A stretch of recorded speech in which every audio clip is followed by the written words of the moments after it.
Welcome back. Well, I know I said we are going to the stomach next, but I forgot that we actually haven't talked about the abdominal cavity yet, where the stomach is located.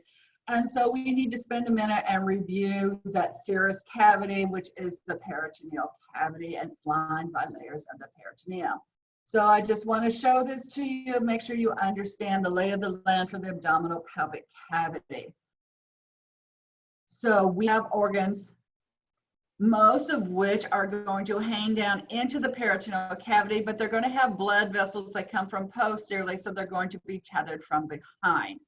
And so when they are inside the peritoneal cavity, we're going to use the word intraperitoneal for them, and you will be able to see that they are being covered by visceral peritoneum. Just remember, they're all going to have this little tethering, which is going to bring arteries to them and veins back away from them.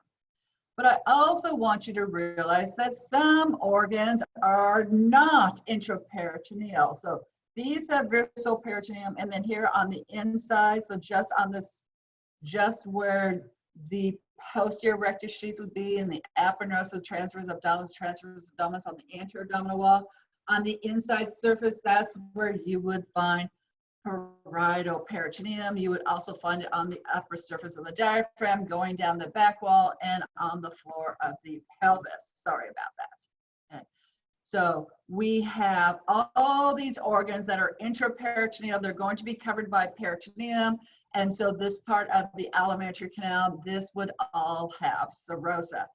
However, there are some structures that are either behind it or below it, and for those we say they are in the retroperitoneum, so we call those organs retroperitoneal organs. And so parts of the alimentary canal, like the rectum, which are in the retroperitoneum, would not have a serosa as their outermost layer, they would have an adventitia. So looking more closely about how the blood supply gets to these loops of intestine, there are two different structures that contain the blood vessels.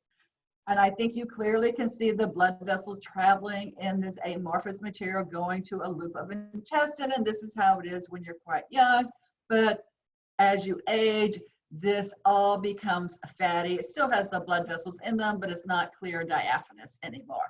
And so these are short. So they're tethering the loops of intestines to the back wall, so they cannot be cruising all over the place. You're not tying them in, not tying them in a bow, okay?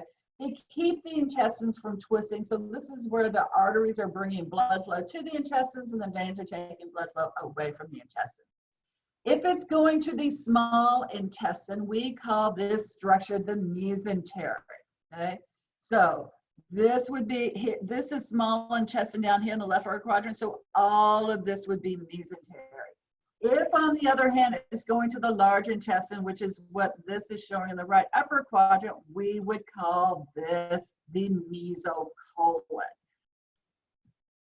All right, and so here is an example. This one is showing super fatty of an adult. All right. Now, one more structure which actually hangs down from the stomach as well as part of your colon, and it hangs down in front of everything else, in front of all the organs, is called the greater omentum, and it is like a fatty apron hanging down there. It's got some lymphatics in it, but it's not required for anything.